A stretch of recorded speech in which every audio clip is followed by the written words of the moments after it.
What's up guys, Just Messi here, and welcome to a brand new video, and welcome to your daily dose of transfer gossip. And today's date is January the 2nd, and we've got quite a bit to get through today, a couple of confirmed deals here and there, but majority of it again is just rumours, as it does take a few days for the market to really start spicing up a little bit, and obviously we're waiting for that. So before we get started, as always, you show support by leaving a like rating, that'd be absolutely awesome. If you're new to my channel, click that subscribe button for daily FIFA content, and in the comments below, let me your thoughts on today's rumours I should do in the next episode. And also, if you missed yesterday's videos, they'll be down below in the description box. Right, so starting things off, we have got a confirmed transfer, and that is a player I personally haven't really heard of, and that is Mavrai. I may have said that wrong, apologies if I did, but he has joined Hamburg from FC Cologne for £1.53 million.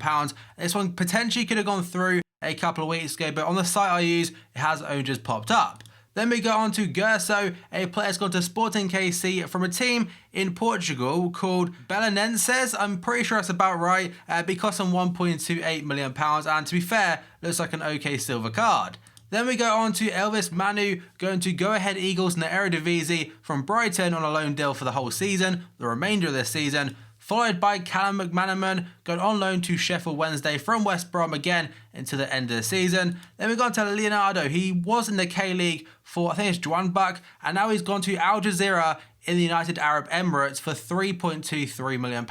A player every now and then does pop up with an inform card towards the end of the year. And the final confirmed one today is quite a big one. Axel Witsel going to China, all being confirmed now. And the team he decided to go to is Tianjin Quanjian, and that is a team that currently is managed by Fabio Cannavaro, a former World Cup winner and Ballon d'Or winner. But he went from Zenit St. Petersburg. The fee hasn't been mentioned as of yet, but I imagine it's quite a hefty one. They did pay like 34 million for him, although 1 year left in his contract, or 6 months or so. But it's a 3-year deal, and he is getting 18 million euros per year, which makes him the 7th highest paid player in the world. He was linked to a move to Shanghai SIPG, which again is the same team as Oscar, but that one fell through and he decided to go to Cannavaro's team. But 18 million a year, I mean, a lot of people are saying he's gone just for the money, and you see that wage and you can kind of understand it.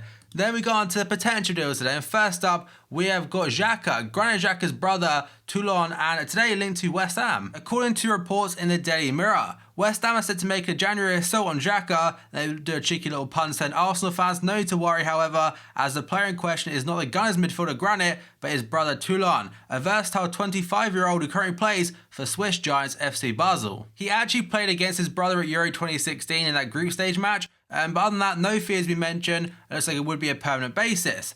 Then we go on to another player linked to West Ham, and that is Shane Long. According to the Mail on Sunday, West Ham are looking at Southampton striker Shane Long as a January target as Slaven Bilic seeks to strengthen his forward line. That is because, by the way, Zaza looks like he will be going back to Juve and then potentially off to Valencia, but the Republic of Ireland international has maybe been a substitute at St Mary's this season. They have also been linked to Baka as well as Jermaine Defoe, so 2 options right there, and Shane Long is now the 3rd. Then we go on to Zalem, I think his name is, of Arsenal. The young USA player, today according to ESPN, is linked to Borussia Dortmund. They want to sign the Arsenal starlet, and the American was born in Germany. He struggled to establish himself in the Gunners' first team after a loan spell with Rangers last year. He turns 20 later this month, and I imagine Borussia Dortmund, they have also got Christian Pulisic, who is a fantastic talent from America, and I imagine he'd be very much interested in linking Zalem up with them. Then we move on to Henry Lansbury, another former Arsenal player this time. According to Sky Sports and multiple different sources, they understand Nottingham Forest owner Fawaz Al-Hassawi has this evening rejected a £2.5 million bid from rivals Derby County for midfielder Henry Lansbury. Watford is still interested, and we understand they're preparing a bid. And fair play to the owners for rejecting that, because I saw Stan Collymore go off on Twitter saying it would be an absolute disgrace if they were to sell him. Then we go on to Timothy Kolodziejczak. I'm not sure if I said his name correctly. I like him on FIFA, but I just cannot say that second name for the life of me. But according to Yahoo Sport today, Bundesliga side Borussia Mönchengladbach are in advanced fee negotiations with Sevilla for a transfer of versatile defender and former OGC Nice man Timothy Kolodziejczak. He can play as a left back or as a centre back, and he's been deemed by Sevilla boss George Sampoli as a plus to requirements ever since the Chilean joined the club in the summer. And I believe towards the end of last season and most of last season, he was playing a fair amount. I think he also featured against Barca in like the Super Cup or something. But now, so he's not getting any game time and could be going to Germany. And to be fair, Ultimate Team purposes, he'd be awesome for hybrids. And now on to a player that featured in my video yesterday of players that are running out of contract at the end of this season. And that is Yosef of Manchester City. According to the Start on Sunday, Fenerbahce want to sign Man City winger Yosef Navas for £17 million, with his future at the Etihad uncertain, again with his contract expiring. The Spain winger has only been a bit part player under new boss and City boss Pep Guardiola this season, and now could be on his way out as he's not really needed, to be honest. They will probably buy some more players in the next couple of windows. And now we move on to Gulam, and apparently Chelsea, Bayern Munich and Paris Saint-Germain are all interested in signing the Napoli left-back Gulam, who's 25 years old, according to Calcio Mercato. Obviously, if Chelsea were to sign him, he would be used as a left wing-back, as he's a 3 at the back right now, or a left midfielder, you could say in FIFA Ultimate Team terms. But Gulam, I know he's very good for Napoli, and obviously the big names after him, PSG,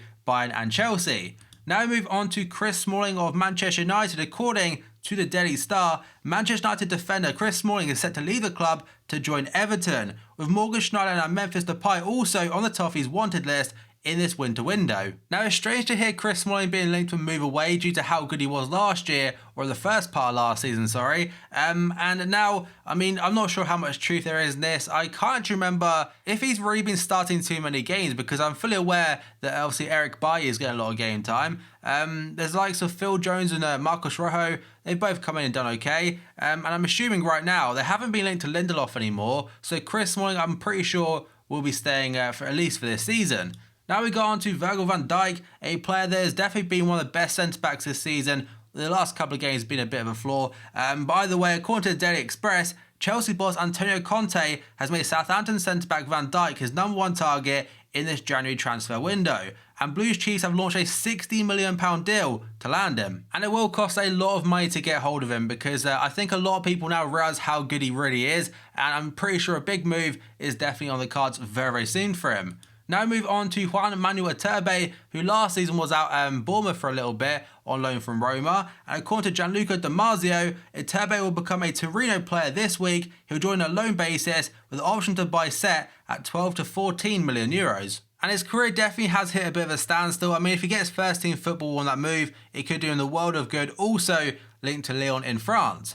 Now we move on to Upamecano, a young centre-back currently playing in Austria for Red Bull Salzburg. Arsenal and Barcelona are among the club's interest in signing Red Bull Salzburg defender Upamecano. Bayern Munich and Juventus have also watched the 18-year-old, but Red Bull Leipzig could have the edge due to their linked ownership. Newcastle are interested in signing Bournemouth striker Callum Wilson, according to Sky sources. The 24-year-old has scored 5 goals this season after recovering from a serious knee injury at the end of last season, and Wilson has been an unused substitute in Bournemouth's last 2 matches, and this has alerted Rafa Benitez and his championship leaders. They also signed Matt Ritchie from the Cherries in the summer, but Bournemouth boss Eddie Howe recently insisted that Wilson was simply being rested. And right now, to be fair to Newcastle, they do have Dwight Gale, who is on absolute fire right now. Now we move on to Paulo Dybala. It's actually about not a move away, but it's about his contract. Dybala has rejected Juve's initial contract renewal offer, according to Gazzetta dello Sport. This is because Juve are trying to dissuade him from going to Barcelona in the near future. But you also have to bear in mind that his contract is valid until 2020, and you just want to adjust his salary and add 1 more year on top of it. So if anything, it does mean he's getting a higher salary, but he may not want to stay that extra year, as it may have some other clauses in there we do not know about. Now we go on to Antoine Griezmann. It also includes his teammate Saul, the midfielder, and according to the Times, Manchester United want to sign Atletico Madrid duo Griezmann and Saul, and are confident they can negotiate down their huge release clauses. And there have been a lot of rumours as of late saying that Diego Simeone could be going to Inter Milan to become manager at some point in the near future, and Griezmann has said in the past he would leave the club if Simeone was not there, so I'm not sure how much truth is in that, but I would see Griezmann leaving if Simeone does. Now we move on to Harry Kane, another player linked to United. According to Calcio Mercato, United are willing to offer up to £80 million for Tottenham forward Harry Kane. The Spurs forward scored 10 Premier League goals in 14 appearances this season, following his Golden Boot winning tally of 26 last term. It may even be 12 goals now, as he scored 2 yesterday against Watford when they played them. So £80 million is a lot, and I'm not sure if there's too much truth in that, but to be fair to Harry Kane, he's been killing it right now, and for another good deal like he has been so far, I'm pretty sure that fee would probably be more justified. Now we go on to the last couple now today, and the first one involves this man again, Alexis Sanchez. Arsenal would consider selling Sanchez if it received a monster offer, according to reports. Spanish outlet Don Ballon says the Chilean would be subject of an £85.2 million offer from newly rich Italian giants Inter Milan. Sanchez is stalling over a new contract at the Emirates, and he's got just 18 months left to run on his current deal. And I mean, 85.2 million pounds, sorry.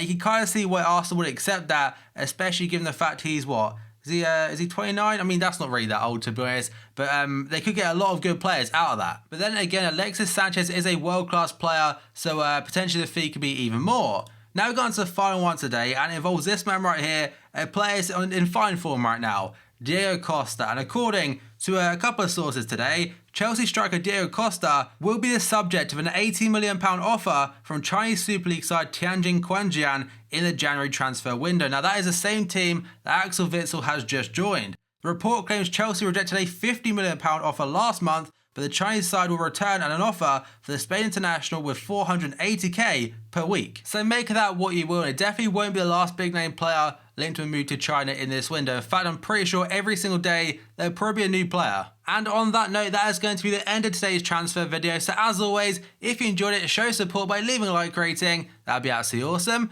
If you're new to my channel, click the subscribe button for daily FIFA content, and in the comments below with your thoughts on today's rumours and rumours I should do in the next episode. And if you missed yesterday's videos, they'll be down below in the description box. So thank you for watching this video, and I'll see you next time.